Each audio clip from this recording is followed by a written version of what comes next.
Light chapter में image formation by a convex mirror. पिछले video में मैंने कॉनकेव मिरर के पूरे 6 केसेज आपको डिस्क्राइब किया था। बट इसमें जो कॉन्वेक्स मिरर है, इसमें सिर्फ और सिर्फ 2 केसेज हैं। 2 केसेज कॉन्वेक्स मिरर सभी को पता है। ये इस तरह से डायग्राम इसका बनता है, जिसमें राइट साइड में इसके फोकस भी होगा और सेंटर ऑफ कर्वेचर भी होगा। तो इसमें सिर्फ और सिर्फ 2 केसेज ही बनते हैं। 2 केसेज, जो फर्स्ट केस है हमारा, या तो ऑब्जेक्ट इन्फिनिटी पर होगा, और जो सेकंड केस है कि ऑब्जेक्ट फाइनाइट पर होगा। तो सबसे पहले हम लोग ये देखेंगे कि what happens when the object is placed at infinity. इसका रे डायग्राम हम लोग अभी देखेंगे। तो जब ऑब्जेक्ट इन्फिनिटी पर होगा, तो मैंने आपको बताया था कि जो प्रिंसिपल एक्सिस है, इस प्रिंसिपल एक्सिस से हमारा ऑब्जेक्ट टच नहीं करना चाहिए। इट मीन्स ऑब्जेक्ट को हम यहाँ थोड़ा दूर रखेंगे, प्रिंसिपल एक्सिस से टच नहीं करना चाहिए। और यहाँ दोनों जब भी इन्फिनिटी से रखते हैं, तो जो ऑब्जेक्ट होता है वो अप्रोक्स दोनों तरफ सिमेट्रिकल होता है। जितना पार्ट उसका ऊपर होगा उतना ही नीचे होगा। यहाँ से 2 रे निकलेंगे। एक रे ये कंप्लीट ऐसे पैरेलल जाएगा प्रिंसिपल एक्सिस से, और ये भी हमारा पैरेलल जाएगा प्रिंसिपल एक्सिस से। और आपको ये रूल पता है कि when a ray of light passing parallel to the principal axis, after reflection it passes through focus, but in case of convex mirror it appears to be passes from focus like this। ये जब यहाँ से reflect होगा, तो ये ऐसा appear होगा कि ये फोकस से निकल रहा है। और ये जब यहाँ से सेकंड इसके रे भी एकदम सेम प्रोसेस से, यानी it appears to be passes from focus। तो इसके इमेज फॉर्मेशन तो हमने बना लिया। इसके इमेज के बारे में 3 पॉइंट आपको हमेशा लिखना होता है। तो ये 3 पॉइंट क्या होगा? द इमेज इज फॉर्म्ड,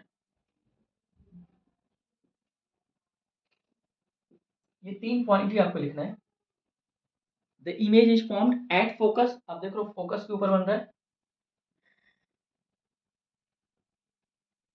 कैसा बन रहा है? साइज के बारे में बताते हैं।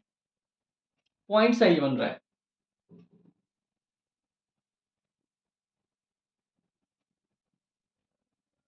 Point size. और इसका नेचर कैसा है? Virtual and erect.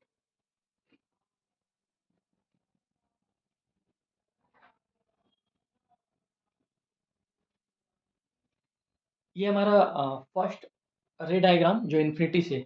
सेकेंड हमारा जो रे डायग्राम है कॉन्वेक्स मिरर के लिए फाइनाइट से। तो जो ये हमारा सेकेंड केस है, इसके बारे में हम लोग थोड़ा डील करते हैं। अब कभी इन्फिनिटी के बाद जब फाइनाइट में आते हैं, तो यहाँ पर 2 केस होने का सिर्फ एक ही रीजन है। यहाँ पर आपके पास सेंटर ऑफ कर्वेचर और फोकस राइट साइड में है, तो लेफ्ट साइड में कोई बाउंडेशन नहीं है। तो ऑब्जेक्ट को कहीं भी आप रखते हो, इन्फिनिटी जो हमने अभी सॉल्व कर लिया, इन्फिनिटी के बाद फाइनाइट आप यहाँ से लेकर यहाँ तक कहीं भी रखोगे, इमेज हमेशा सेम फॉर्मेशन उस साइड में होगा। और कहाँ होगा? हमेशा पोल और फोकस के बीच में ही होगा। चलिए इसको फॉर्म करते हैं। तो ऑब्जेक्ट को हमने सपोज यहाँ पर प्लेस किया।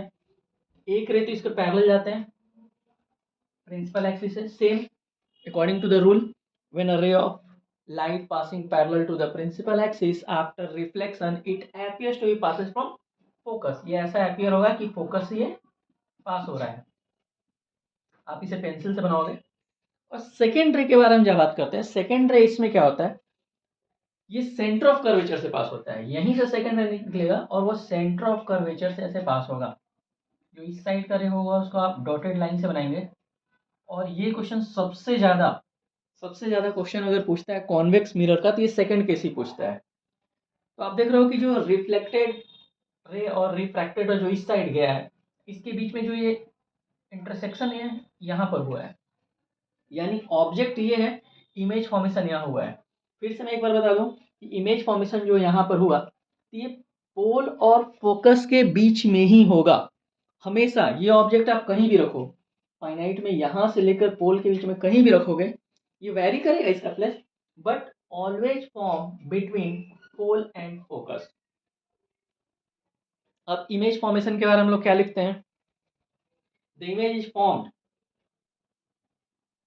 बिटवीन, कहाँ बना? Pole and focus. आपको ये पूरा फुल फॉर्म भी लिखना है, पोल एंड फोकस। इसके बाद इसका साइज कैसा होना, smaller than the object.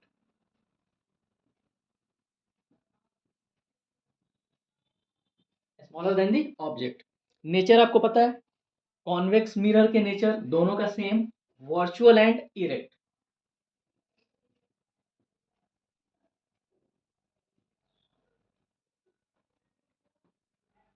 Next video में हम लोग लेंस के बारे में करेंगे।